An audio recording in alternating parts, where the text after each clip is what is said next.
gate I'll always greet you. At my door you're welcome in. There can be no transgression as a means to an end. On the wind the wolves are howling, open arms are closed in fear, helping hands are clenched in anger, broken hearts beyond repair. Everything's so great, can't get better, makes me wanna cry, but I'll go out howling at the moon tonight.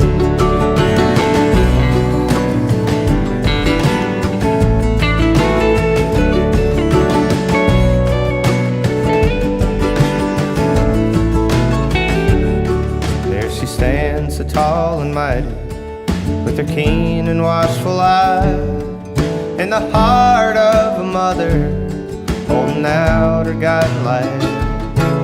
It's a hard road to travel, sold rock from end to end. The sun it rises on her brow and sets upon the great expanse. Everything's so great, can't get better, makes me wanna cry, but I'll go out howling at the moon tonight.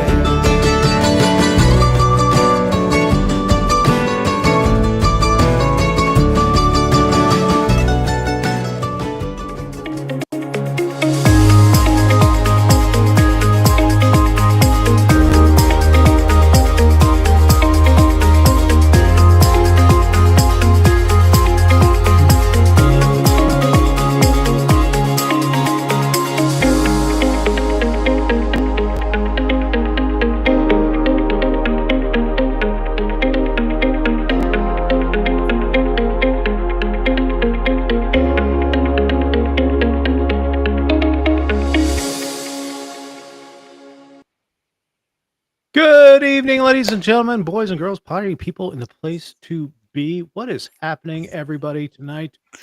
I'm Dave Valente. Thank you for joining us on the Political Deep Dive. Joined tonight, thank you, AJ. Sorry we couldn't get you on. Like I don't know what's going on with your phone. I think it's Dave's fault. You sent me the wrong link. It is all Dave's I will fault. wear that. Yeah, that was me. But thanks for joining us at that tune. And if you like the intro tunes that I play, I've got a Spotify list that's the Political Deep Dive countdown music. Just search for that on Spotify. You can get all the great music that I play on there, including that weird one that Dan had us play a couple weeks ago. Zombie. Oh, no, wait, which one? No. It's that. From Arlo. it was that weird. Change my name to Chrysler. No, it was kind of that weird Italian kind of sounding one. But it was Resposito enchilada. The fake Italian. Yeah, exactly. That's the a good fake one. Italian. Resposito enchilada. That was pretty good. It's something like that. I can't remember exactly, but that's good. How's it going, Dave? How are things doing? Your Kennesaw State put up a valiant fight on Saturday. Fighting the Fighting Owls Friday night. They put up a valiant effort. They came into the game a 17-point underdog to Wake Forest. They're playing at Winston-Salem, North Carolina, the Wake Forest home stadium, and came up just a point short, losing 10-9. I mean, for a team that went 2-9 last year, I'm okay with that. Well, the thing is, against a Power 5 school, Wake Forest is pretty good. Yeah, they can be. I mean, they're kind of one of those intermittent ACC teams. Like they'll have a good season, and they'll suck for a while. But let me rephrase that. They're not a top 25 team, but I think they might be a top 150 team. Well, there's only 138 schools in Division One. I know in the FBS. But there are more teams than that play. I'll mention something about Division One. I think yesterday Pitt played Duquesne, and they haven't played each other since something like 1939. Yes. And Duquesne is now a Division I school. That should be interesting. are a well, they've been a Division One school. In fact, my Kennesaw State Owls played them the first year that Kennesaw had or no, it was the second year they had a program. Hmm. Kennesaw came up to Pittsburgh and beat Duquesne. Ah, Yeah, it was kind of that when we first started thinking that Kennesaw might actually have a really decent program. That they're Kennesaw had the best opening 5 years of any program in Division One history. hmm, Um, Made fascinating. it to the playoffs several years. But yeah, when they started cracking down on the option offense, Kennesaw started sliding down. Our coach was heavily into the option offense, having cut his teeth at Georgia Tech. So, but yeah, it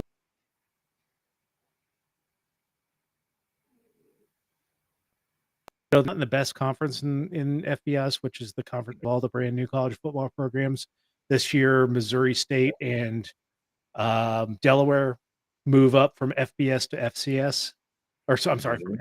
FCS to FBS. So Division One has two different types of divisions. There's the football championship subdivision, which is the lower division, and that has a playoff, actual full 24 team playoff, and Hmm. then FBS, which is the bowl subdivision, is the one that we're traditionally, watching with your Alabamas and your Georgias and Which Ohio State and Pitt I, and all those I teams. I find the FBS division to be a total joke. Uh, here I am sitting in State College, pretty sure Penn State is ranked number 2 in the country. And All right. Yeah. what do these big schools do every year? The first, I don't know, 2, 3, 4 games, they play nobody. They play Fucking nobody just to rack up Texas. Cupcake wins. State. Yeah, Pardon me? Texas should have done that. Yeah, they play they play Cupcake State, and usually in the middle of the season Yeah. they'll have a week where they play what I call as homecoming state. They Right. drag up an FCS team and they pay them a lot of money to, uh, catch a beating for homecoming, so all Yeah. the alumni are happy. But that does backfire every once in a while because you will see a Yes. FCS team take out like Yes. this week. Army lost to Tarleton State out of Texas. Yeah. That is I so mean, which great. And I actually watched and bet on that game. Oh, Lost my bet. I took the under and Army to win by 14.5. ouch! Yeah, well, it was only a $5 bet. I mean, yeah, if you Oh, parlayed them really? both, $5 to win 18. But obviously I lost it. And the thing about it is that like some of the small schools, especially on where they're from, like if you play a small college from either Texas or Florida, you never know what's going to show up. Mhm. And Sure. Tarleton State really did play a better game, and Army's not as good as they were last year either. No, Um, and some of these schools are like if you're going to schedule somebody like a North Dakota State, watch out because you're on upset alert. Sam Houston State, some exactly. of Sam Houston State's now FBS, but in the past they've taken out UNM and a couple other or FBS programs. So Yeah. they are. I mean, it's not a guaranteed win. Appalachian State, Oh, famous in Michigan. Big Yeah, F number State. 5 Michigan. Yeah, Yeah. that was a crazy one. App State now is in the FBS, and And they have a decent. Slippery Rock has pulled off some huge upsets as well. yes. Yeah. Here, Um, Slippery Rock, Pennsylvania. Yes. yeah. Yep, just up the Uh, road from us.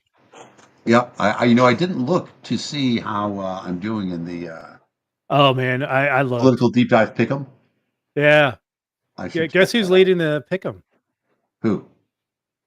Daryl? You are? Yeah, Damn 6 it, and I 2. forgot all Well, about it. probably 7 and 2 with the I believe South Carolina won that game, so I'm 7 and 2 for the week. One more game to play tonight, which is Notre Dame and Miami, which is going on now. So yeah, you're not having a good week, man. I didn't think so. Well, especially once Texas lost, I'm like, yeah. And that was a terrible game Hey, too. Janice. I think people are reacting too strongly to Arch Manning. Like, I think the part of the problem is that they ranked Texas number one with a quarterback who's taken very few snaps in the last 2 years. But you know what? I mean, if he couldn't beat, look, Quinn Ewers is not an NFL quarterback. And if Arch Manning couldn't beat him out last year, then that says something to me about his Well, ability. I will tell you that any young quarterback or any young player, if you're Yeah. a 5-star recruit, Yeah. don't go to Texas, don't go to Georgia, don't go to Yeah. the big schools because you're going to sit on the bench. Yeah. Go to Kennesaw State, go to Pitt, go to Pitt's Go to a decent. IUP. Yeah, go to a smaller school. You get 2 years of experience, and with the transfer portal now, you can go to Georgia or go to Texas as a highly sought after quarterback if you perform well during your times at those smaller schools. Yeah, but he's making, we talked about it, Oh, $6.8 million NIL. this year for NIL, which you wouldn't make in a smaller school. He's making more money than Joe Flacco. Now, I should point out that once you get a Cornhusker on the conversation, Mercedes is going to tell us about the big win over Cincinnati. Yeah. Yeah, enjoy it. That was a good win. I don't know what Big Red's going to do this year, but better to start a season that way than anything else. Yeah, exactly. All right. Well, this week, actually, let me introduce everybody. We got Joe Slosky joining us tonight. Joe, how you doing? I'm fantastic. Thank Yeah. you all for having me. It's great to see you all. Yeah, good to see you. Dan, of course, we've been talking with Dan. Dan, how you doing, sir? Whatever. Whatevs. Whatevs. Yeah. And then Ari, how you doing, Ari? Your mic Your audio is not good. I'm going to mention though that my day got a little better because I was unpacking some stuff and I found my Star Trek playing cards that nice. I packed away. Are they nude? Are they're not nude Star nude. Trek? Let's see what I got here. So, for example, on the Six of Diamonds, the enemy within, which is the first episode where McCoy says he's dead, Jim. He's dead, Jim. Yeah. Damn it, Jim. I just want to say, if they're nude, I just want to see the Uhura cards. Thank you. Nice. All right, here's a trivia question. What language is Uhura, her name, and what does it mean? It's Swahili, isn't it? It is indeed Swahili. Can't remember what Uhura is, though. I believe it means goddess of the night. How's that for a guess? I think it means freedom. Freedom, nice. Yeah. Yes, Dan, it means freedom. Dan dropping the early trivia. Yeah, well, we've got, luckily, when this reverts into a Star Trek trivia game, I am here for it. There you go. Although we do have end of summer trivia from CNN today. We should do that sometime. Good. Maybe one of these weeks we make it a Star Trek trivia thing.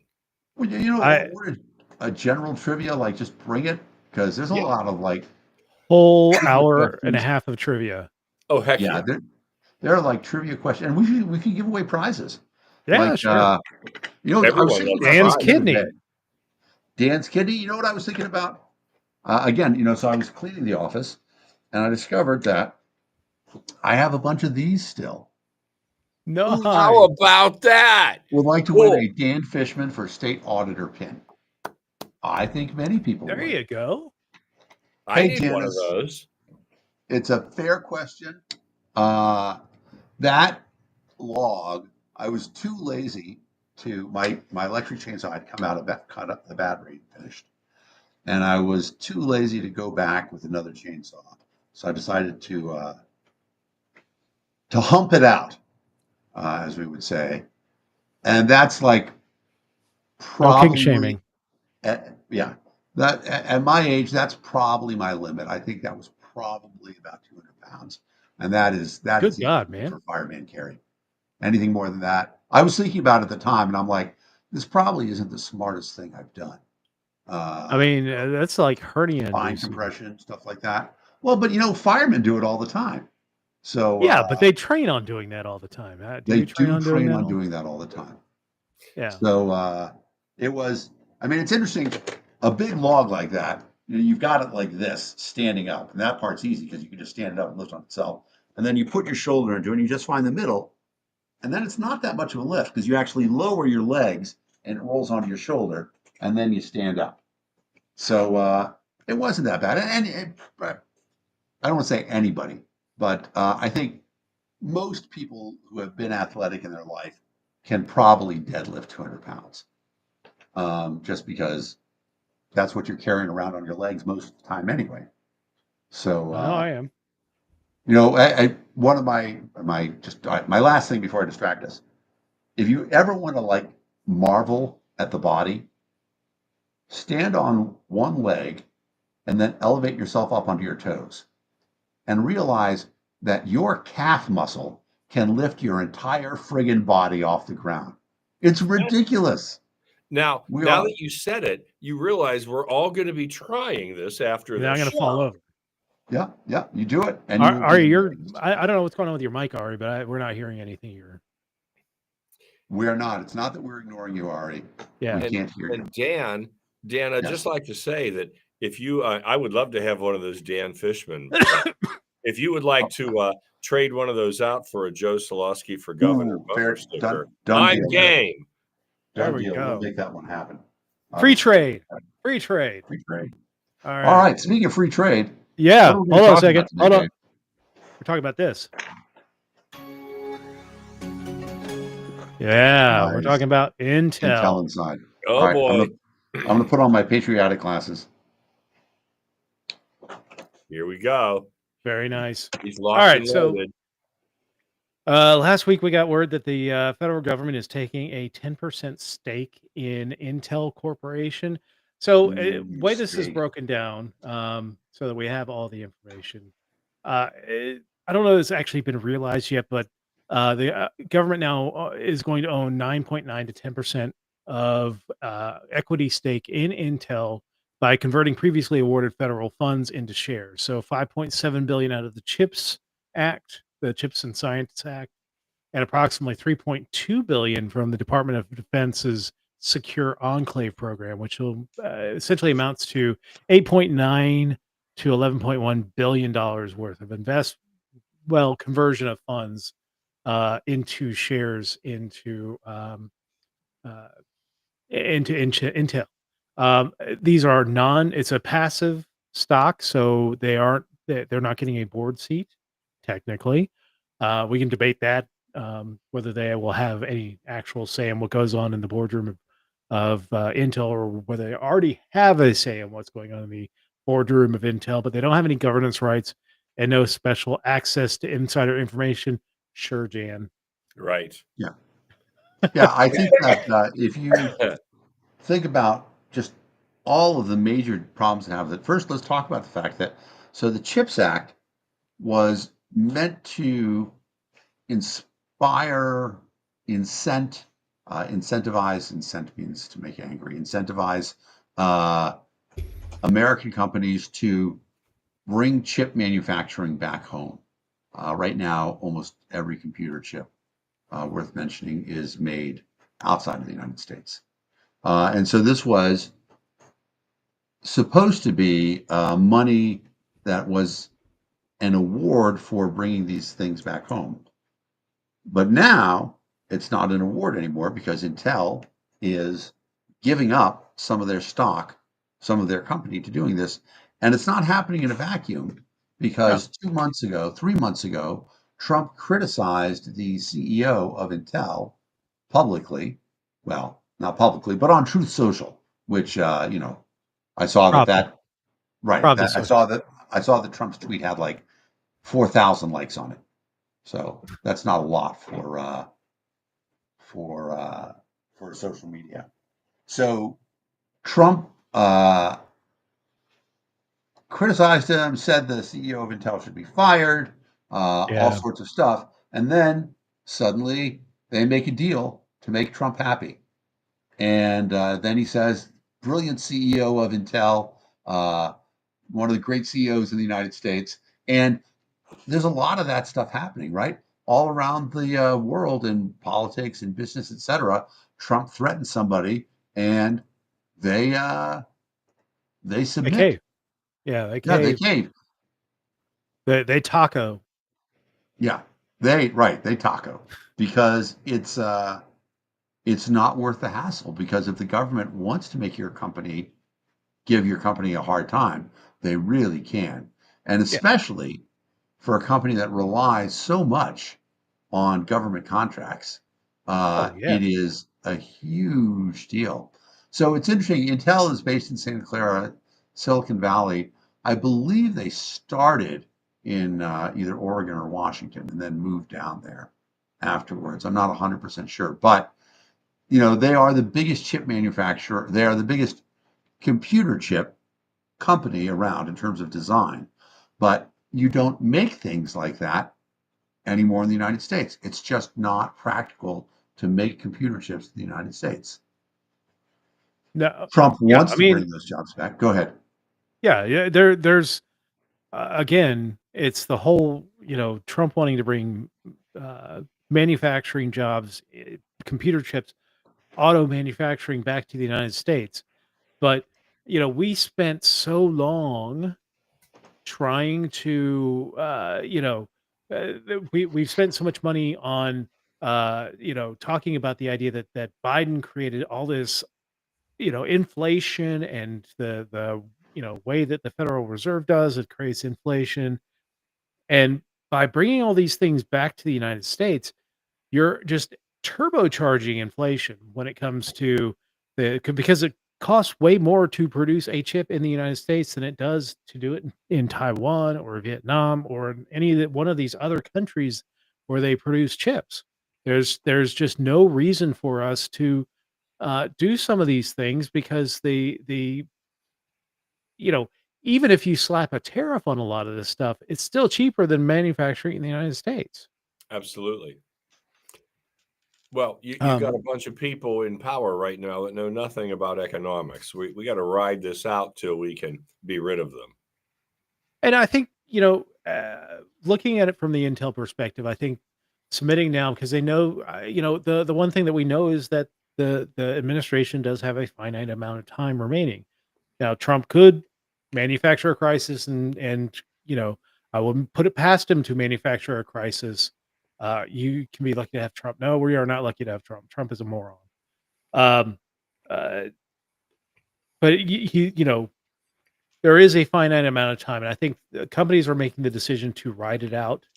Um, and then once Trump leaves office, you know, try and hope that we forget about what they did during the Trump years.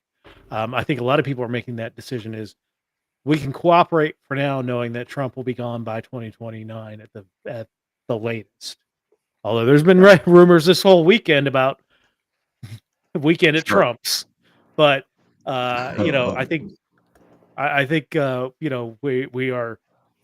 Yeah, I think companies are kind of like, all right, let's just ride this out. We'll ride it out like we did the first term, and then Exactly. we'll try and return back to a normal semblance.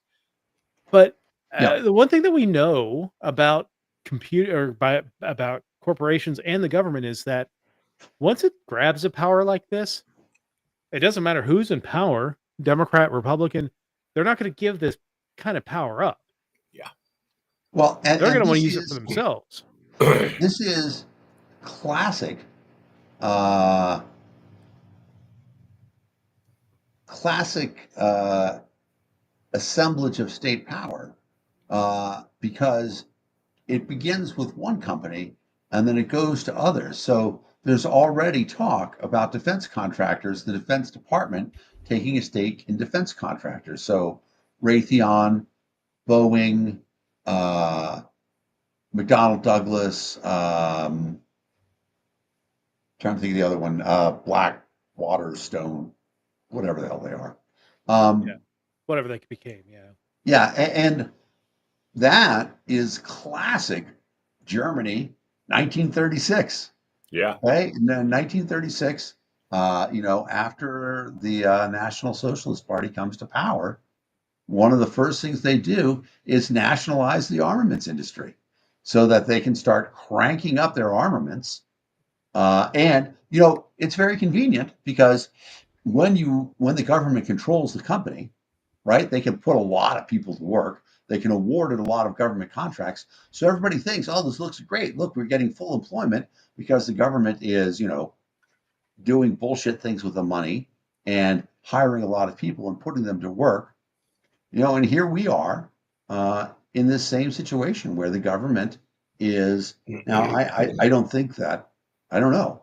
I don't think that the government is going to is ramping up to a invasion of Sudetenland, which is the part of Czechoslovakia. But did you also see the news that American espionage agents were discovered in Greenland? No. Yeah. They're trying Yeah.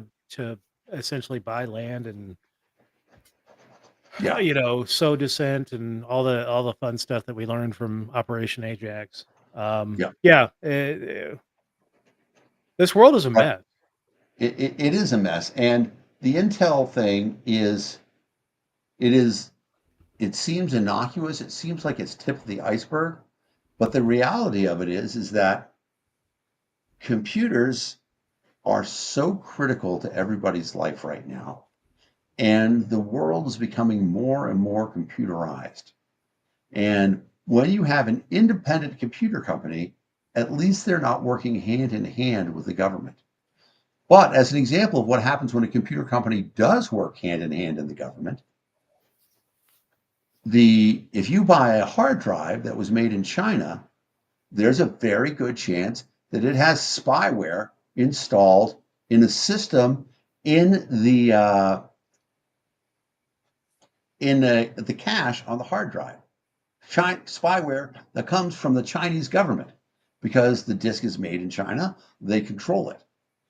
I am sure that part of the real danger of the US owning Intel is that there's going to be intelligence backdoors into every computer chip.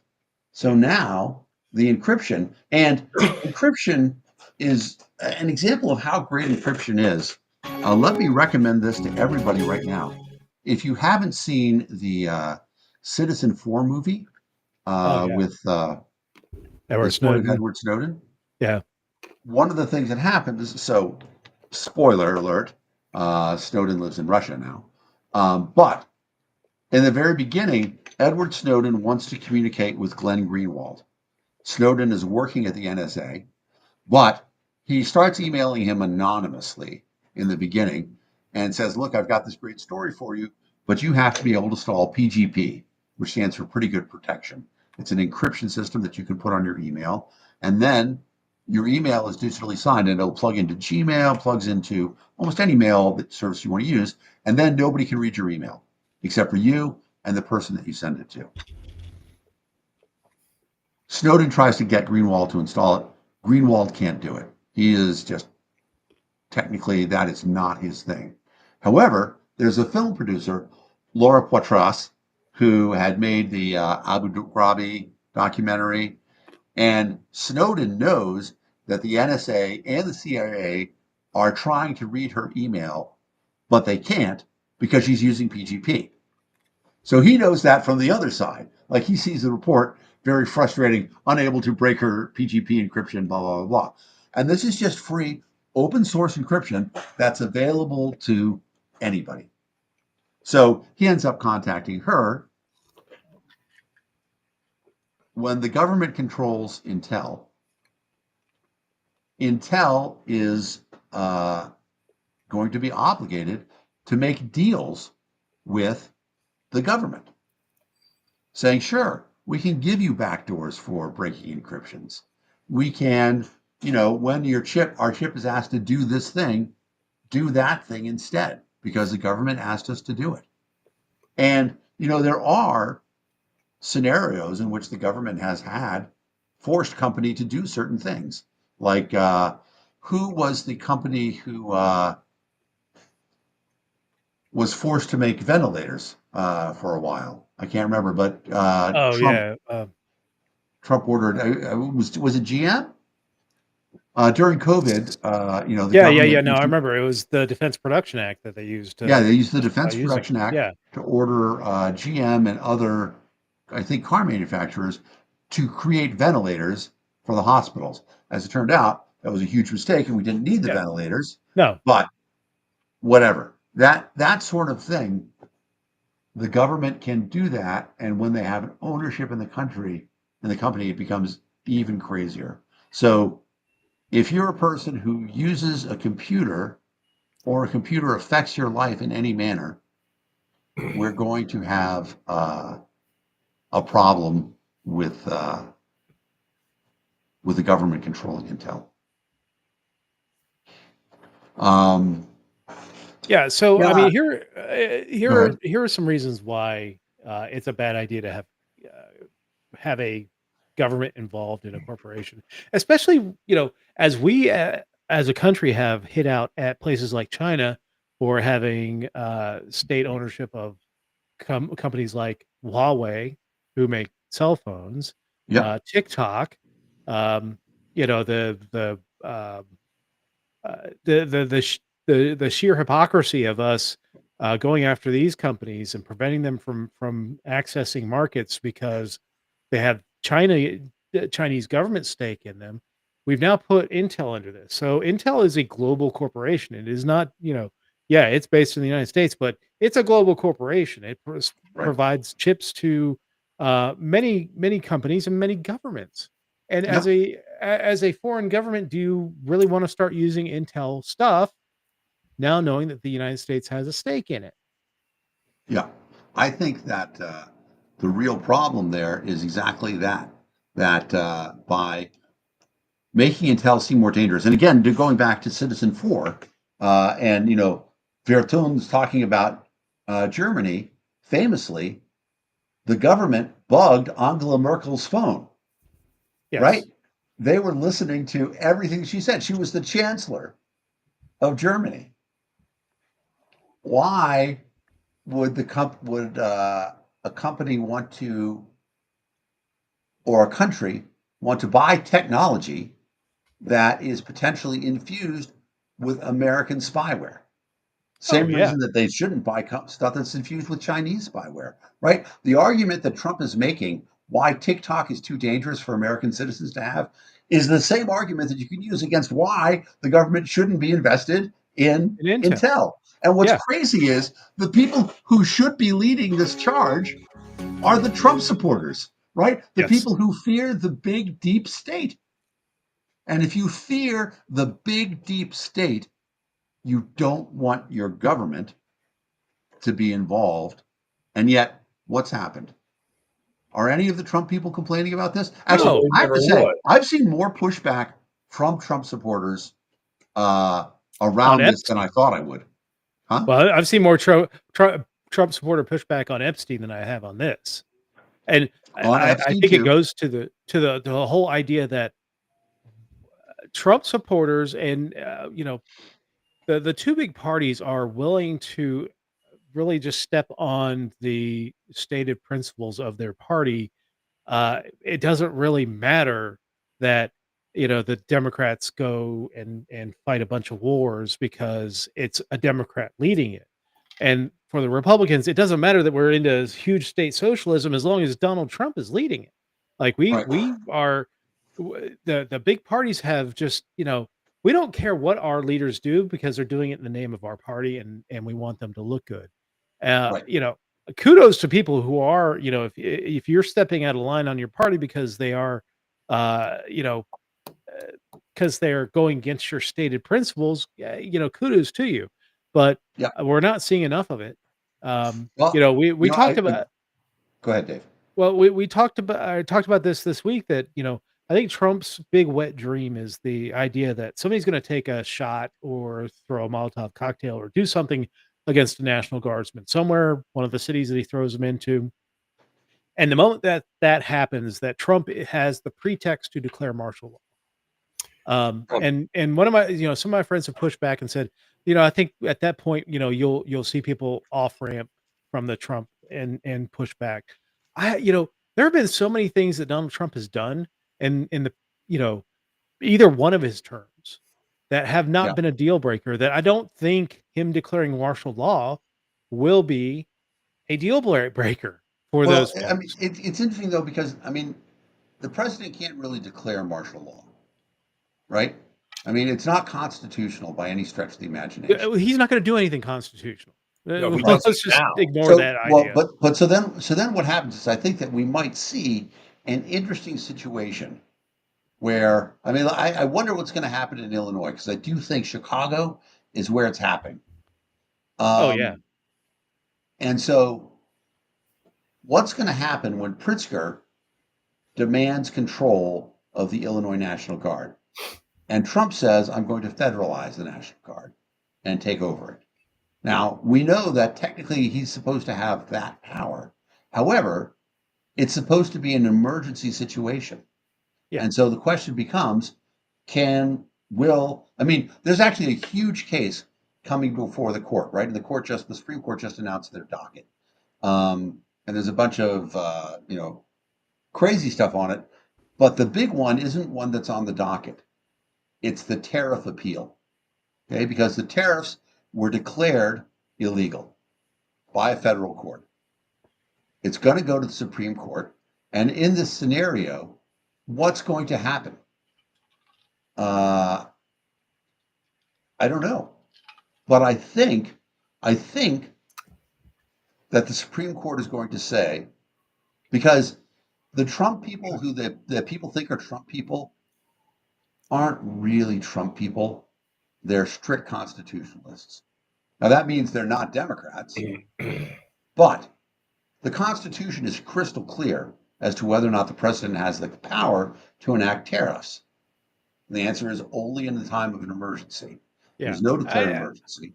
And so I think that this court will say, they will confirm the district court's ruling that the president does not have the power to enact tariffs. I don't know. I think Trump has put enough pressure on members of the Supreme Court. His sycophants have put enough pressure on members of the Supreme Court, including Amy Coney Barrett. I think has been not a strong supporter of Donald Trump on the court, but I think she has put enough pressure, or had enough pressure put on her that she's been brought kind of into line. Because I think the last few rulings from the court, where you would expect the court to take more of a better stance on the constitutionality of Donald Trump ejecting people and things like that, that she's voted in line with the administration. So I'm not hopeful on the Supreme Court. Every once in a while they pleasantly surprise me, but I don't know. Plus, I don't think they're going to be able to apply the emergency acts on tariffs to the emergency acts on taking over the National Guard troops. I don't think that they could apply that ruling. Right, I agree with that. And that would end up having to go through the courts all the way up to the Supreme Court, and who knows how long that's going to take. Well, no, you can get emergency relief. So the court talked about if they want to give it. Yes, but I believe that they can ask for emergency relief and be heard right away. Now, the court might say we're not going to give it to you. That's true, but that would be pretty shocking to me. But that's why I say it's pretty important. We're about to find out how far this court is willing to go, and I think with Gorsuch and Roberts and the Democrats, there is and I don't think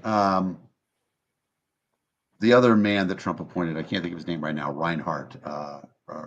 There's Gorsuch, Barrett, and right, Kavanaugh. Kavanaugh, right. I don't know where Kavanaugh would fall, but Gorsuch is a very strict constitutionalist. Gorsuch has not been a bad.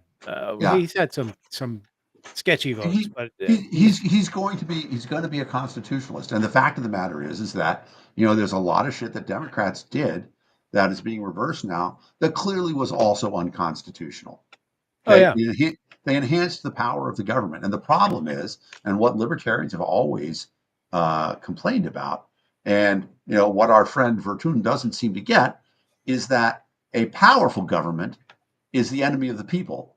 Yes. More so than any external threat. I mean, have you actually fought Afghan gang in Germany? Because I think a lot of people get scared. You see news, and news will hype up things like during our election we had people saying that Haitian immigrants were eating dogs, and there are these massive gangs in Aurora, Colorado, which is a pretty white bread suburb of Denver, you Right. know, I think Ge- the media he Germany- hypes up a lot of stuff. And if you haven't seen it personally, I think you should really dig into media.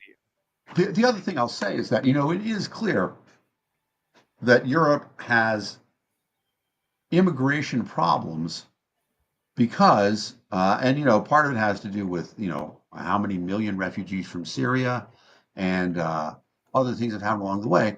But part of that is Europe is, a very homogeneous society, right? I mean, they're all white, right? They have no experience with dealing with that. And they got to get better at it. But the other thing that makes a big difference in the United States, in terms of, did we ever have lawless days where you couldn't count on the police? Of course. Yeah. The core of America is It's Second Amendment. romanticized. It's romanticized. You think about the Wild West. It Exactly. was absolutely Right. romanticized here. Right. A police officer in the United States will tell you the reason, and most police officers support private ownership of guns. And because they are, of course, private gun owners themselves, but they'll tell you you should absolutely own a gun because the police are only minutes away.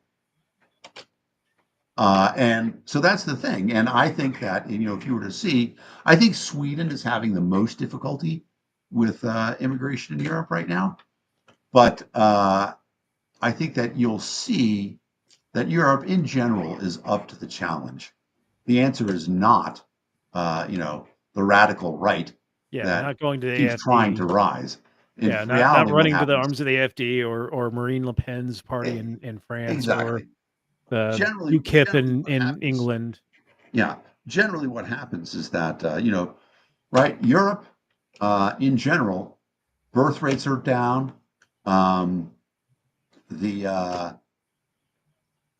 The population is down, and almost every country in the world is relying on influx of immigrants to maintain their population now.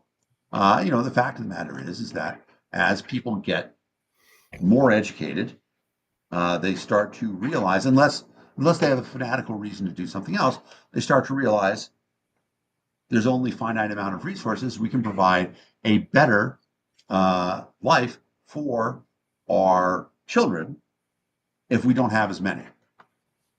And so that's why population is, slowly decreasing. And you see it everywhere around the world, right? Japan is having huge problems right now. The real problem, and again, this comes back to the big state, and we talk about Intel and what it means is that the biggest threat to every person all the time is their own government. Yes. Your government doesn't keep you safe. Like we talk about the fact, we say, well, actually, that's not true. So we say this in the United States a lot of times, right?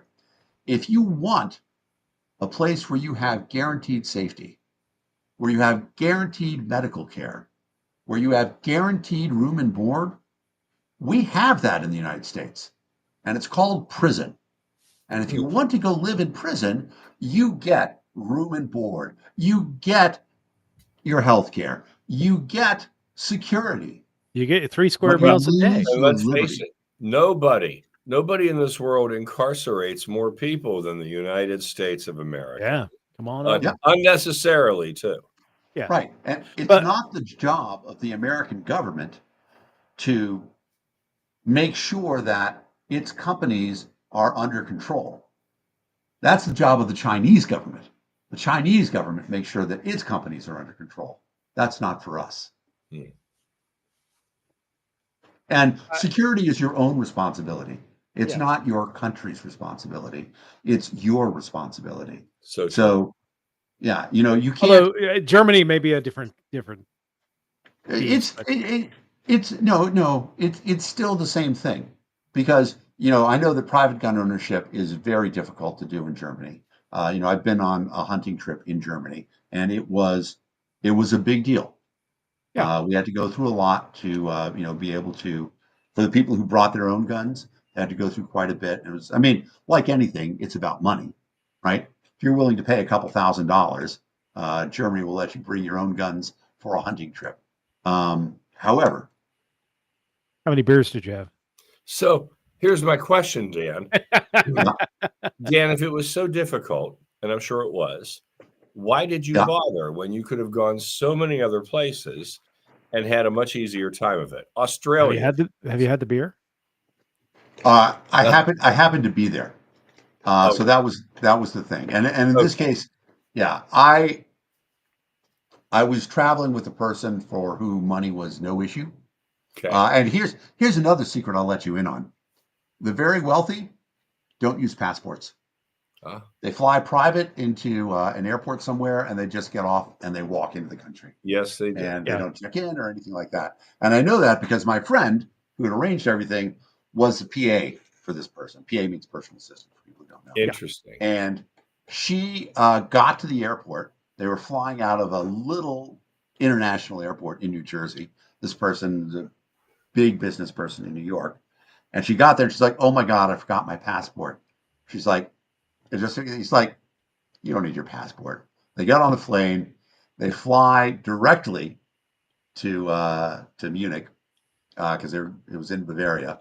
And then I happened to be traveling through Europe at the time. And I was in high school. I was in a postgraduate year. And so we met up. And it was awesome. But, this guy was a duck hunter. And he liked his shotguns. And he brought them in. And that's what they did. So Wow. any country, Fascinating. any country, it's the people who are responsible for safety and security, and not the government. Yes. And when you empower the government to be responsible, You relinquish your liberty. exactly. And so, it's sad to see, somebody advocating for a larger government and a larger state and sacrificing their security, because people like that really are the enemies of liberty. Yeah. I Absolutely. mean, And look, I'm feeling a lot less secure in my country because my country is becoming a lot more fascist. We are fascist, becoming more like and Germany. yeah, Very much. we are in a situation where our freedoms are being eroded, and now it becomes an idea of people starting to be declared enemies of the state, and Exactly. we're building concentration camps, whether they call them private prisons or whatever. We're building those, even though thank God Alligator Alcatraz is being cleared out, but they're just going to build more. They're building one at Fort Bliss. They're building them all over the place. Right. Um, And every time the government says that they are declaring war on something, war on drugs, war on illegal immigrants, war on whatever, it's always actually a war on people. And the government should not be fighting a war on people. yes, Okay? The government is supposed to be of the people, by the people, and for the people. And when we get to a chance that the government exceeds its power and gives itself the power to declare war on the people, on any people, then it yeah, becomes a problem. And the president isn't supposed to do it anyway, right? The president can't declare war. So exactly. here we are in a situation where you see people like this advocating for strong, strong defense against undocumented workers without realizing that the real problem is that you are actually declaring war on the people who want to hire them, who want to come to the country and work, the people who make great citizens. We want a country where everybody who wants to work hard should come here. Everybody who wants to work hard should come to the United States. Yes. And, And here's the socialists, thing. I was just Well, going to say, socialists don't want that. yeah. And here's the thing. Everybody in this country came here. Their ancestors came here. I don't care if you are the most Native American person in the world. I don't care if you literally came here yesterday from some other country. Everybody had an origin story that came from outside of this continent. Man did not develop in North America, where they developed in Africa and spread out from there. And moved along and came across the ice bridge, and some came across in boats. But we don't have a really, really, really, really Aboriginal native population. We do have people who've been here a lot longer than Native Americans. Um, but uh, everybody here is tied to an immigrant story of one way or the other. Whether you are coming across from land bridge, or whether you came across an Ellis Island, or whether you just came across the border yesterday or flew Well, across the border. yeah, I think you only have immigration if you have a state, right? So everybody who came before the state, there's no real immigration. You just moved, you walked. You But the migrate. thing about Well, it it's is that why does that matter? it The doesn't. the Guess Who guy said U.S. is not a job program for people who are poor. 100% wrong.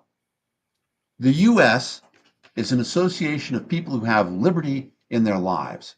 And the way that a job is created is that an entrepreneur sees an opportunity that he can spend this amount of money for this person's labor and make more money out of it. That's it. That's how a job is created. It has nothing to do with government. It has with an entrepreneur saying, I want to spend this money to employ this worker because we will make more money out of it. And that means you ought to be able to hire whoever you want.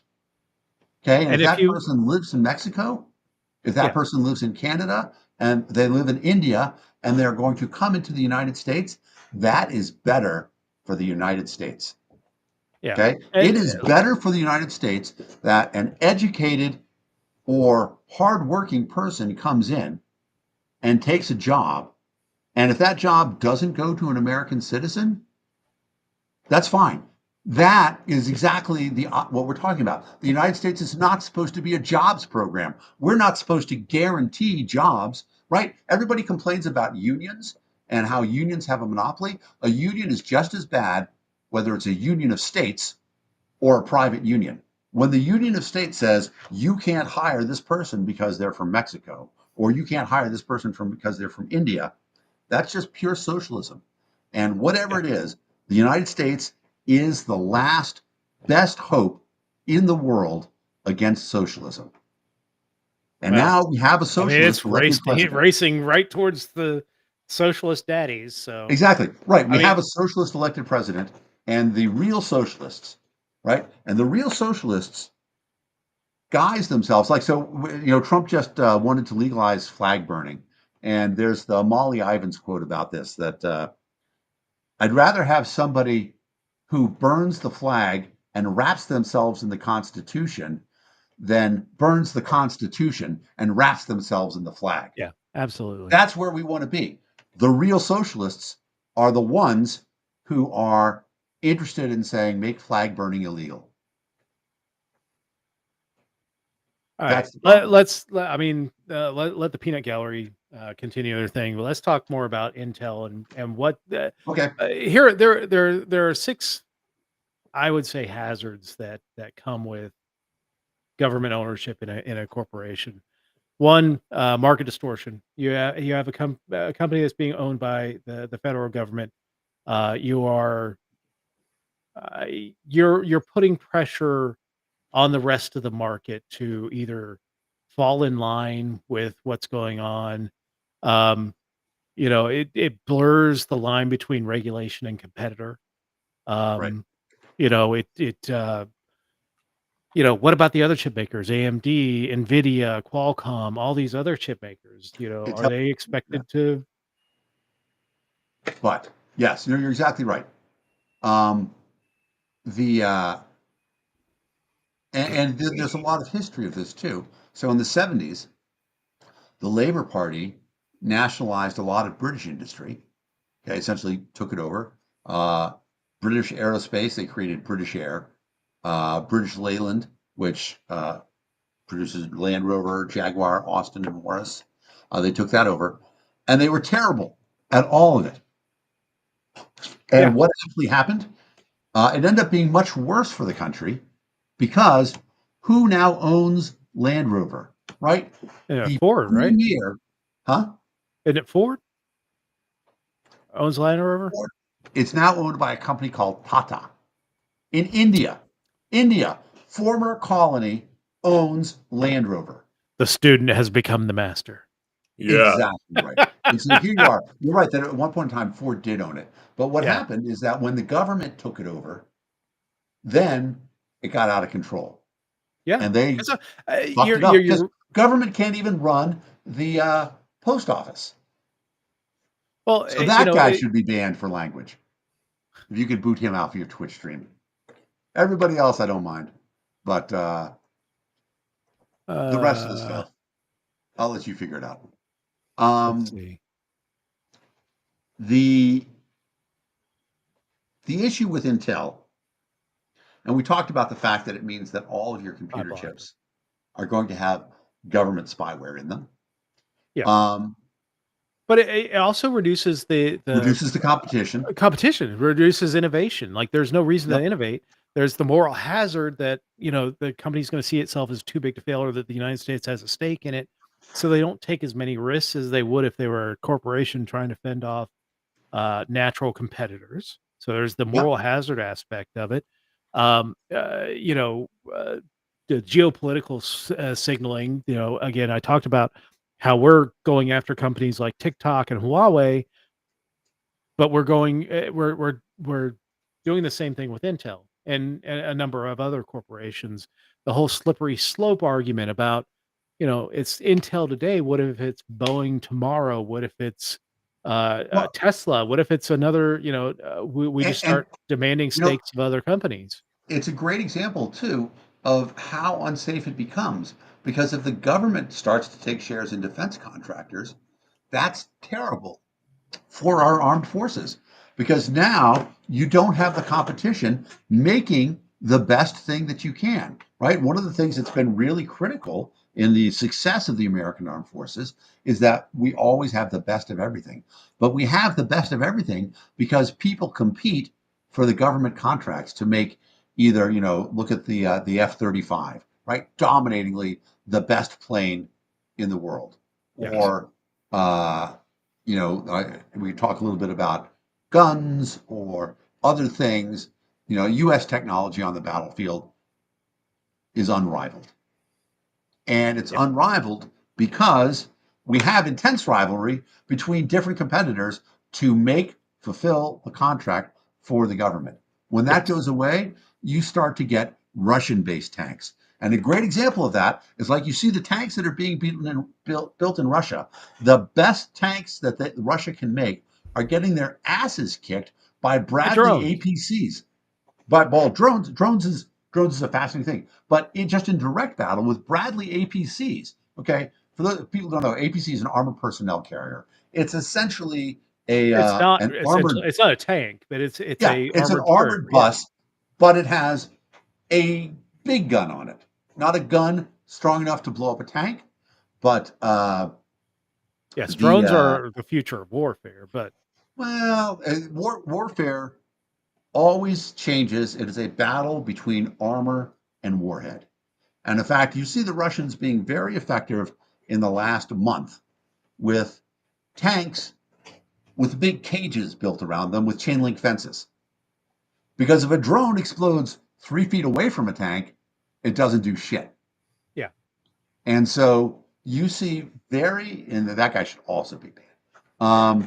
But you start to see this advancement. And I guarantee you that, American tanks are very quickly coming up with external EMPs that essentially, destroy everything running electricity outside of the tank area.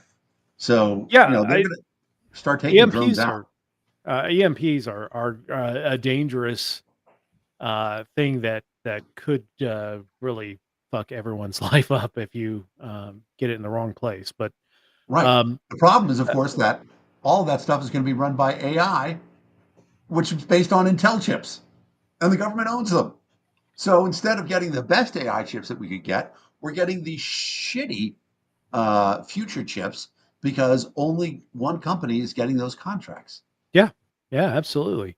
And that's the whole part of that. No, too big to fail, but also what if Intel let's say Intel revolutionizes something, and now like a third of their workforce is no longer needed.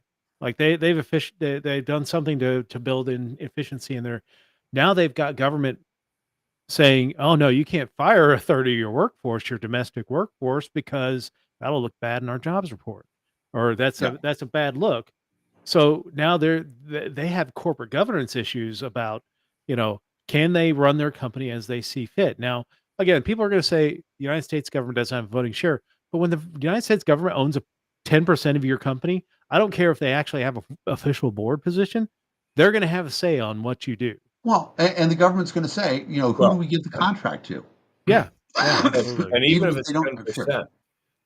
10%, Joe the CPA here, I long ago learned that 50% or more is controlling interest, 20% or more is significant influence. 10% can be just as significant depending on who you are and what you own. Well, I Yeah. mean, it's the federal government. Like and I've always said that the reason why there's so much money in politics and because there's so much money in government. And it's Right. better than playing the stock market because you can just give a few dollars here and there to senator here or house member there who's on an influential committee, and you reap 30 Yes. times that in government contracts. Now, Intel has got they've got a legal way to give the government 10% of their company and now have an in on all of the Exactly. government contracts. Yes. Exactly. It's such a dangerous situation. And the thing is that we all, how do we fix it? Okay. It's enough we've started bitching about it. Now, how do we fix it? Everybody has to be committed in their conversation to saying it's always bad when the government controls a business. And I'm going to give everybody 3 examples to talk about. The first one, we've talked about it before. It used to be that the way the taxi business worked, the way that the hired ride service worked, was that the government sold medallions that taxis could buy, and then they would drive around. But they had no competition. The government was giving them a monopoly, and you couldn't have more medallions than the taxi industry thought was worthwhile. So the number of taxis was scarce to keep prices up. And then Uber came in. The young kids don't remember what taxis used to be like. Right. But taxis were filthy. Yeah. Right? You would get in. If you were lucky, you brought some newspaper with you and you would put it down on the seat and sit on the newspaper. The last urine smell all the time. The last time I took an Uber and I smelled urine, it was my own. So what I found amazing, and I've only taken an Uber one time, but the guy pulled up in a Lincoln. It was immaculate. I was like, "Holy cow! What the hell is this?" Oh, I know. Yeah, sometimes amazing. you feel like you're getting like super like rich guy service, yeah, and if you want to see the benefit of having free enterprise, not controlled by government, when you ride in an Uber, you see people who are busting their ass to be the best ride and provide the best service for you that they possibly can because you rate them, right? They And there's a want rating great app. review.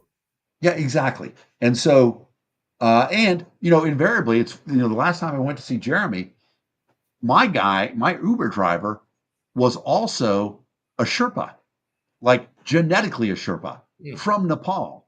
And he lived Nice. in Colorado during the off Yay, season Brittany. and drove Uber, but he gave me his card. He's like, if you ever want to go mountain climbing, I take trips all through Colorado, blah, blah, blah, blah, blah. I'll carry all your stuff for you, et cetera, et cetera. It was amazing.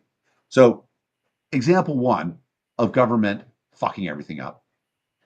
Example 2 is pretty obvious. The post office, right? The post office performs a critical service. Okay. The idea that mail should be deliverable to every address is a really good idea. but it's not an idea that is based on a realistic cost analysis, because the amount of money it takes to send a first-class letter from my house to, let's just say, Nome, Alaska, in the United States, okay, it's more than 50 cents. So, or however much, I don't even know how much a stamp is right now, but however much a It's first-class stamp is. 78 cents now. It is unrealistic to expect the government to just eat those costs of delivering mail. And you know what? There's a lot of stuff that you could do to make it cheaper. Instead of having daily mail delivery in Nome to every house in Nome, how about once a week we drop all the mail off that's supposed to go into Nome? Okay, and we deliver it to Anchorage, and then once a week goes in there. Is that really it becomes much more thing? But because the government's doing it, the government has to do it in this stupid way. Private companies would be much better at it. And then the last one, we've talked about this before. It used to be that, Dave, Joe, and I all grew up in an era when it was illegal in the United States to own a telephone. All the telephones were owned by AT&T, and you had to rent them. Yes. And that was because of a thing called the Kingsbury Commitment.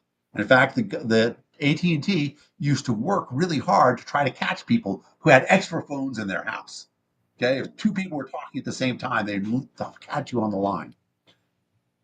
But in the end, what happened was AT&T is like, you know what? This thing in the Kingsbury Commitment, it's hurting us. We want to end our government-sponsored monopoly. That happened in 1980. From 1911 to 1980, the phones didn't change at all. They changed a little bit in terms of appearance, but they still had the same connector to the wall, because part of the Kingsbury Commitment said that AT&T promised that they wouldn't use their advantage to force people to buy new phones. But in return for that, they won the ability that nobody could have a phone. They had to rent their phones from AT&T. So from 1911, which had more innovation in telephones? 1911 to 1980 or 1980 to 1990? Oh, Just God, that, yeah. 10 years 80 of to nothing. 90. I got that. I got the Sports Illustrated football phone, man. Football phone was pretty good. I got one of those Razor flip phones. Man, that thing was amazing. It all happened because government didn't control those industries. And so the last thing I think we want to say is that we know that what's happening with Intel is terrible. And what we need is everybody on this show, everybody who's listening, to be able to say it's a terrible problem. And there's a reason why government should control industry. So and then you can here's give a these three question. examples. Here's a question. When Donald Trump leaves office, if he's still living, always a question. Does he take the 10% stake of Intel with him? Just like he did with like he's trying to do with the Qatari plane. Just like he did with those nuclear documents that he kept in Mar-a-Lago. Exactly, yeah. Some light bathroom reading. Yeah. I don't know. I'm going to add something here, and Dan might connect to this, but you made reference just now to Sports Illustrated, correct? And yes.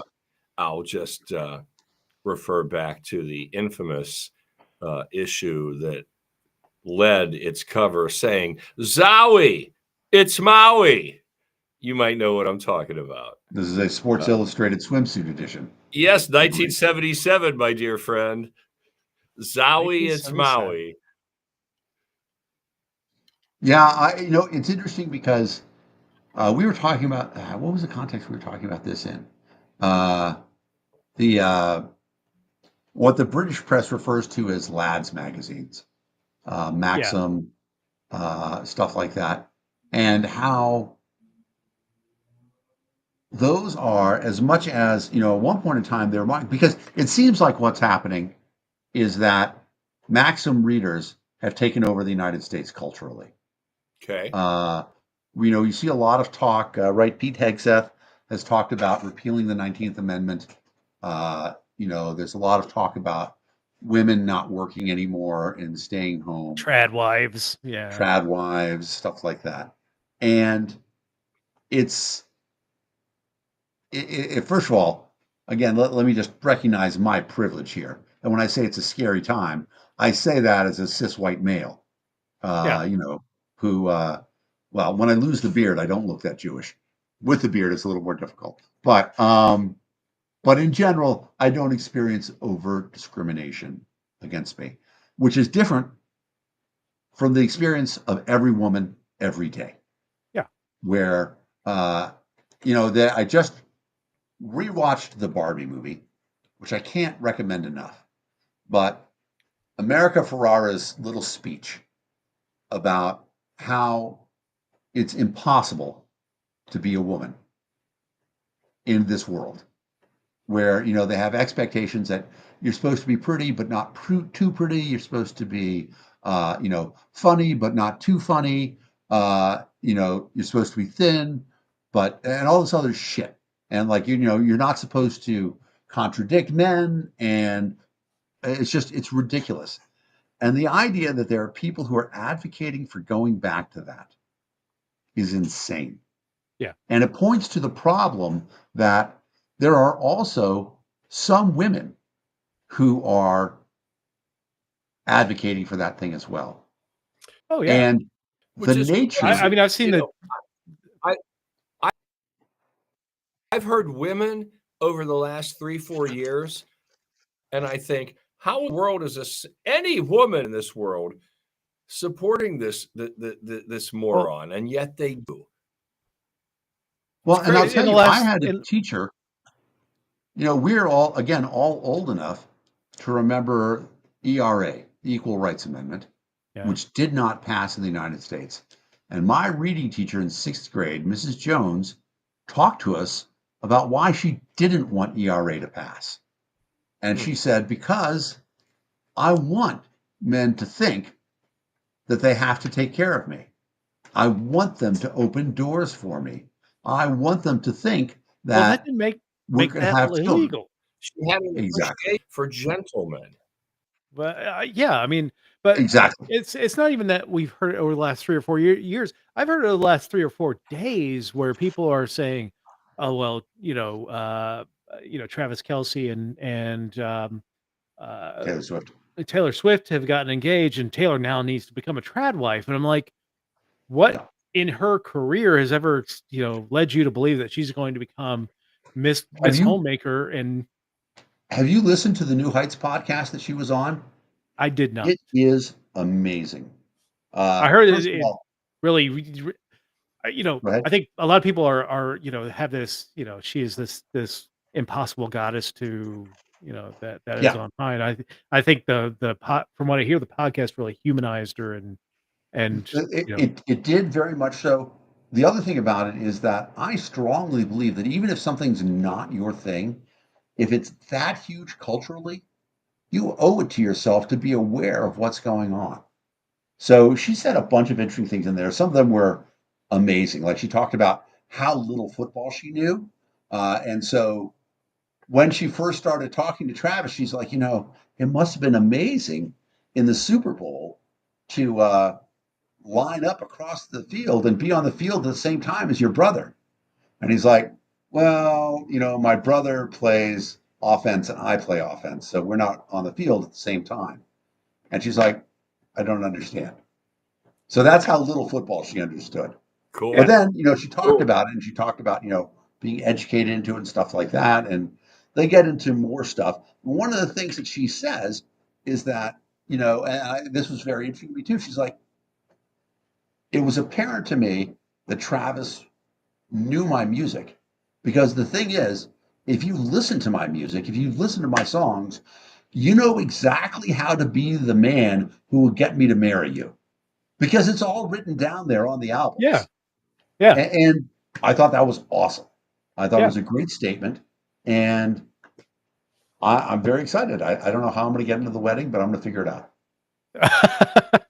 Yeah, no, there was a collective gasp at work this week when the news started hitting people's phones. I actually had to pop it into our work chat I was like, oh my God, Taylor Swift and Travis Kelce are engaged. I'm all verklempt.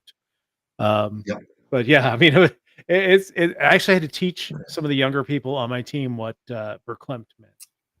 And I was Nice. like, I hope you played the Mike Myers coffee clip. talk, coffee Yeah, talk, exactly. Talk talk amongst amongst yourselves. yourselves. The Holy Roman Empire was neither holy nor Roman. Discuss. All right, y'all. You ready for the quiz? Let's see the Yes. We quiz. got Brandy back. We got Brandy back, so I'm confident that now this We'll is win. a different quiz. We'll because win now this- since she's Yeah. here.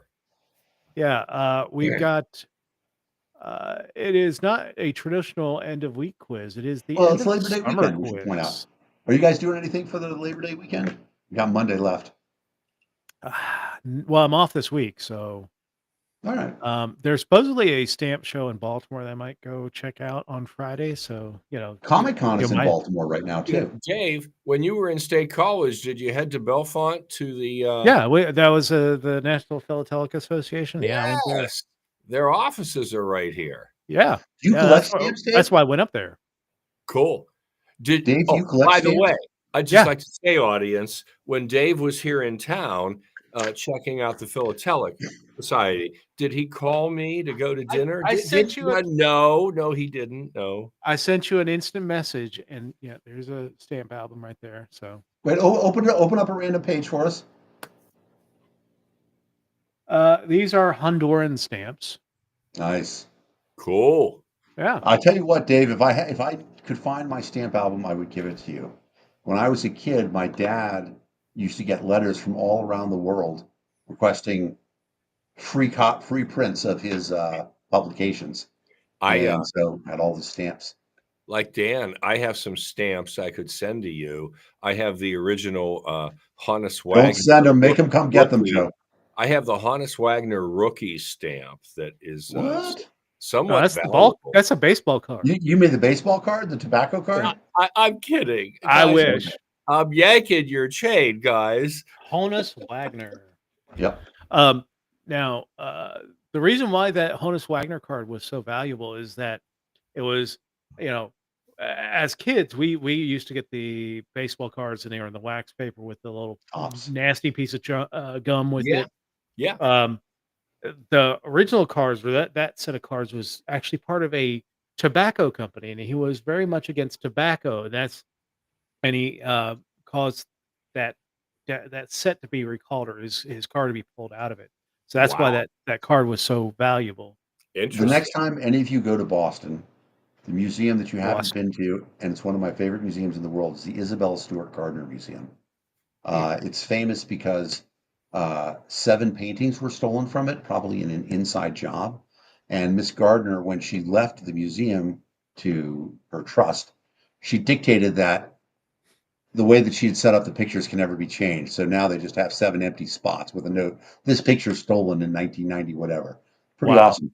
But she was a huge Red Sox fan at the turn of the century, so like 1904, and has a lot of Red Sox memorabilia. My favorite episode of what's the Antiques Roadshow? Antiques Roadshow, yeah. Took place in Massachusetts, where a woman came in and she opened up this thing, and her great grandmother ran the boarding house where all the Red Sox lived. And she had baseball cards from the 1912 Red Sox World Series winning team. Oh my goodness. With all of the players. However, in order to fit them in, her grandmother had actually cut the cards so that they would fit on the thing. It was still worth a fair bit, but it was pretty crazy. Yeah. All right, let's do this quiz. Let's do the quiz. Although I will end our Intel discussion with the question is, now that we own part of Intel, every time they say the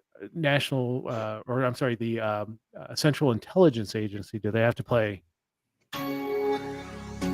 just because it has Intel inside of it? Exactly. Remember that logo I made. Yeah, the little logo flows around. Yeah.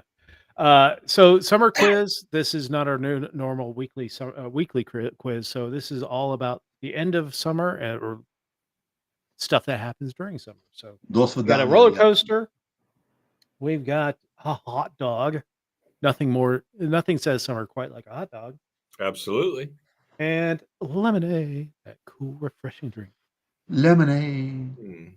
All right, question number 1. An amusement park is a great place to have some fun as summer winds down. Where was America's first roller coaster built? Cleveland, New York, Detroit, or Miami?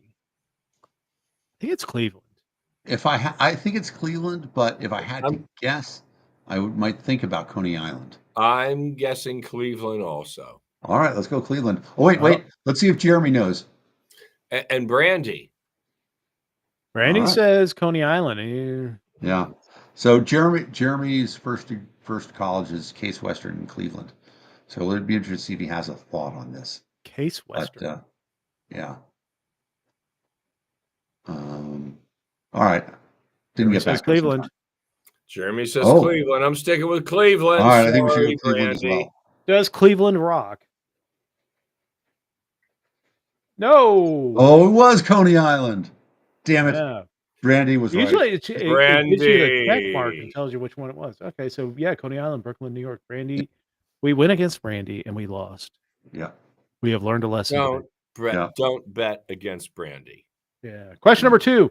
You could also beat the summer heat inside a cool movie theater. Which movie is considered to be the first summer blockbuster? Star Wars, No, I don't want E.T., Jaws, or Jurassic Park? What was I the don't want you second to one? tell me the answer. I want you to give me a quote from the movie. We're going to need a bigger boat. Can you name That's them good. all again? Star Wars, E.T., Jaws, or Jurassic Park? My quote from the movie is, "We got a taxidermy man at home. He gonna have a heart attack when he sees what I brought him." I got to go with Jaws just because of the age. It is Jaws. Yeah, Jaws came out before Star Wars. Star Wars was indeed a summer blockbuster. But yeah. Jaws came out in 1975. There we go. Correct. What's June crazy 20th, about it is, 1975. at that point in time, Steven Spielberg was 28 years old. Wow. So, Gee, trivia. Yes. What was Steven Spielberg's first TV or movie production that caused him great acclaim? What is that TRX thing? No, that's George Lucas. Oh, George Lucas. Yeah. THX. THX. Okay. I'll give you a hint. It was TV. Early to mid 70s. I don't know. I stumped the group. I stumped them. Yeah, I don't know. All right. And Brandy actually already got the next question. She's reading. If you plan on hosting a barbecue, make sure you have enough food to go around. How many hot dogs are typically eaten in the United States between Memorial Day and Labor Day? We actually eat one hot dog, almost a hot dog per person on this planet. And I recently read something, well, not recently, but I read where for every hot dog you eat, you shorten your life by 7 minutes. I mean, I'd be dead. I'd already be dead. I realized after I read that vegan bullshit. I should have died in 1649. Anyway, well, they say that every time you masturbate, that you add 2 hours to your life. So, I'll live forever. I'll live forever. I think I've balanced that out a little bit. So back to Steven Spielberg. What was his debut? Yeah, what is The Duel? Yes, Dan Fishman. And who starred in it? Who starred in Duel? I don't know. Go ahead, Dennis. Dennis. No, I know it. From Macmillan and Wife. Yes. Dennis. No, different show. From Big Ben. I don't know. Or I'm sorry, Gentle Ben. Dennis Weaver. That's Macmillan and Wife, isn't it? Macmillan and Wife was Rock Hudson and Susan St. James. All right. Dennis Weaver was in some other detective show. This is why you have me on this show. Yeah. All right, that's good. Yeah. McLeod. Dennis Weaver was McLeod. Yes. Question number 4. Watermelon is a cookout staple. About what percentage of a watermelon is water? 50%, 75%, 90%, or 100%? We know it's not 100%. I got to say 75. I'm going to say 90. Oh, see, the problem is that there's rind. I'm still Um, going to say 90 because I think how much of the human body is water? 75%. Yeah. But if you cut us open, we're not fleshy like the inside of a watermelon. But we're basically water. I've eaten a Brandy has lot of spoken. watermelons. Brandy has spoken. All right, let's go 90%. Go Since David go and Brandy Brandy. agree. Correct.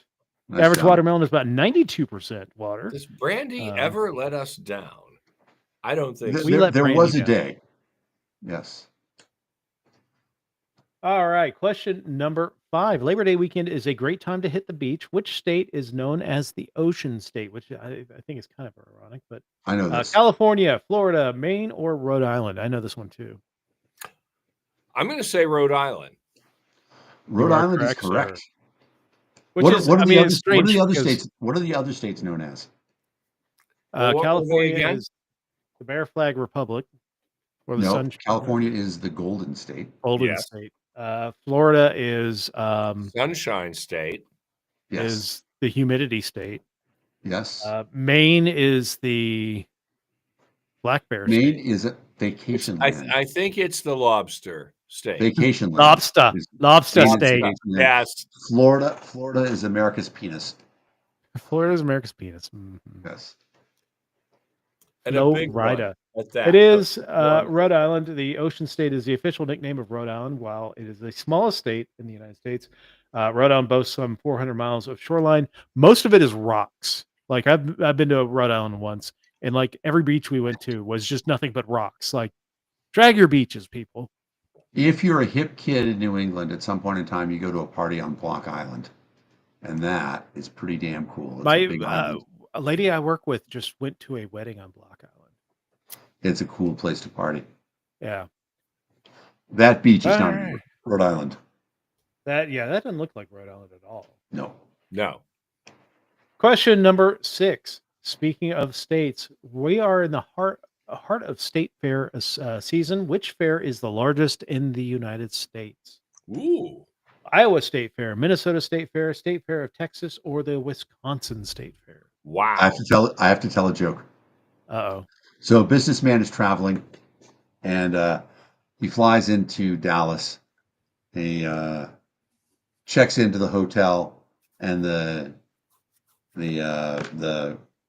manager takes him up to the room with us, and it's like, "Oh my God, this is the biggest hotel room I've ever seen." He says, "Well, sir, everything is bigger in Texas." He's like, "Wow." So then he goes down to the restaurant, and he orders a hamburger and a Coke, and the hamburger is 18 inches across, and the Coke comes in a giant bucket. He's like, "Oh my God, these are the largest proportions I've ever seen in my life." And the waiter says, "Well, sir, everything's bigger in Texas."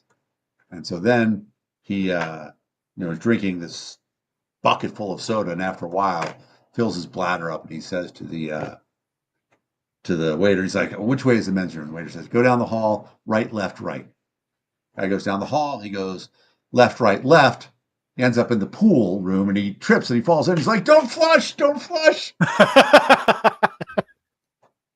No. Nice. Brady got it off the joke, I think. But yeah, the Texas State Fair, the State Fair I think it's also Texas. is the largest. Yes, Big Tex welcomes nearly 2.4 million visitors to the State Fair of Texas in 2024. And although the Iowa State Fair is not the largest, it is home to the famous butter cow sculpture, which The Texas State Fair is pretty awesome. The Cotton Bowl is on its grounds. yes. My question is, how does Brandy know all this shit? Brandy knows everything. She does. Experience. All right, question number 7. Many cities and towns hold parades over Labor Day weekend. Which city held the nation's first? Chicago, Detroit, New York, or Philadelphia? I would guess Chicago in this case. I'm but I gonna have guess nothing New to York. base it on. I want to guess Detroit. I'm gonna say New York. Oh. Wait, Brandy Brandy agrees with me. I'm going New York then. All right. Correct. America's first Labor Day parade occurred on the morning of September 5th, 1882 in New York City. Which means they all went and rode the roller coaster afterwards. Yeah, exactly. Reports at the time put the total number of marchers between 10,000 and 20,000 men and women. Wow. Impressive. That is awesome. Question number 8. Lemonade is a classic summer drink. Which country is credited with inventing the refreshing beverage? I actually know this one. Really? It is the choices are Egypt, England, India, or Madagascar. I would have guessed England. I'm going to guess just because gin and tonics, but I'm saying it's got to be Egypt or Madagascar. Brandy, help me here. I mean, right. I'm going to say, well, David? so it's Egypt, and it's because the they're so old. And Brandy agrees with me. It is Egypt, Right. because really lemons weren't. I mean, outside of the fact that England took over everything, Right. lemons really aren't native to England. And I think it's a much older drink than before England was even founded. So most Right. historians trace the origins of lemonade to ancient Egypt. Kashkab, a drink made with barley, mint, pepper, and citron leaf, dates to 10th century Egypt. Wow. So it didn't have any lemons, though. Yeah, exactly. So, I mean, this is. I would not call that fucking lemonade. I wouldn't either. So it's lemonade. You know, you need a Trump quote. Arrow.com. Right. You need a Trump soundtrack. Fake CNN news. Fake news. Fake news. Yeah. Question number 9. According to an antiquated social custom, what color clothing should you not wear after Labor Day? This one's an easy one. And Dan, you can't wear that tomorrow. Well, after tomorrow. Yeah. It is white. Fashion experts say the rule of not wearing white was one of many 19th century style customs used to distinguish the upper and middle classes. White was tied to summer vacations, a privilege only a few could afford. Yeah, that one was stupid. I mean, why would you wear white if, I mean, yes, the heat aspect of it, but you're eating hot dogs. You're eating one of the 7 billion hot dogs. You're going to get ketchup and mustard all over yourself. You're going to get ketchup on your white shirt. Yeah. When I went to school in England, I was out playing tennis on the tennis courts with my roommate, and the headmaster came down from his office. He could see us, just like, a 5-minute walk. And he said, "Well, Mr. Fishman, just to let you know that here we prefer that you wear white on the tennis court." And I said, "Oh, I'm sorry, I didn't know." And he's like, "Well, when you go back to the States, you can tell them the right way." That's it. There you go. I mean, yeah, okay, I get that. Finally, when does the summer officially end in the Northern Hemisphere? September 2nd, September 12th, September 22nd, or October 1st? Brandy, of course, had the answer. September 22nd. Do you remember the 21st night of September? I apologize to everybody. 2 months before the Kennedy assassination. Yeah, Yes. autumnal equinox occur. That's a great term. The autumnal equinox will occur on Monday, September 22nd this year. So just enjoy that. Enjoy the long days. It'll be about a month, a little over a month, and we'll start doing the. We get to fall back for that hour and lose that afternoon hour. Or is it fall forward onto your face? It might be fall forward. Spring forward, fall back. So we're going back an hour.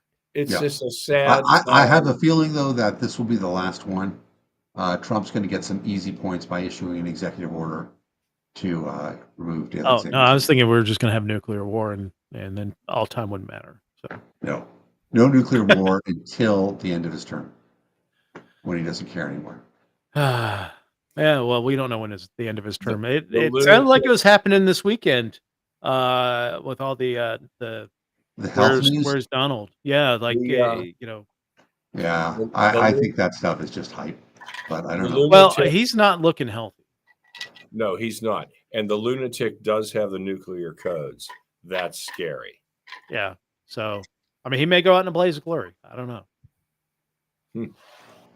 But anyway, Blaze of glory. What a description. I mean, it will be a blaze. That's for sure. Kablam. So, Well, anyway, line from that's one it. of my favorite songs. Good We night, go all. down in a blaze of glory. I think that's Bon Jovi, right? Anchovies. I don't know. Yes. Mm. All right, David, are we having a show next week, or are you going to be on vacation?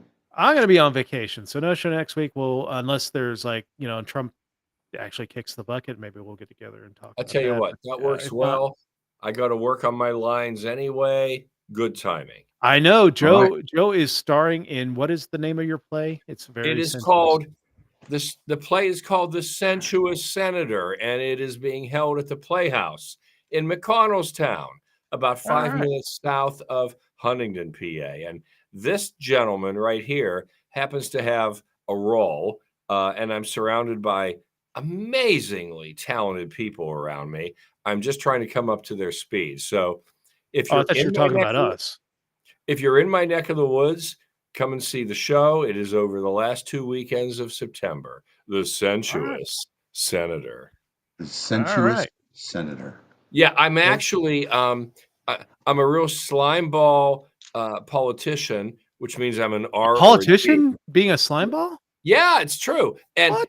and I'm sleeping around, and I'm the worst possible person you'd ever want to like, but we bring a lot of humor to it. So There you go. it's There kind of you a go. cool role. Well, I thanks tell you, to it makes me regret the fact that we didn't get to talk about the Fox people talking about the prettiest first lady and Melania Trump being Oh, on front that'd row. be fun. We'll do that. We'll have to Yeah. do that next week. yeah, I will sounds look good. forward to All that. right.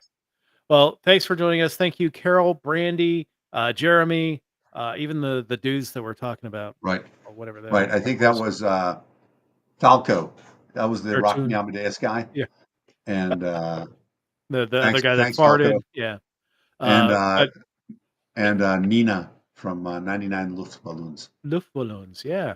Anyway, apparently YouTube has a new hype function. So if you think this was great, go into YouTube and hype it. That would absolutely help us out. Get more eyeballs on the show and more people in the chat. And Janice, yes, thank you for joining us. Also, AJ, so good to see everybody in the chat. And Ari in for a little while. Ari in for a little bit while. Hopefully, we can get her or his stuff all squared away. They can Sounds good. next week. So, all right, we'll talk to everybody in a couple weeks. Good Take night, care, everybody. See you then, everyone. Good night.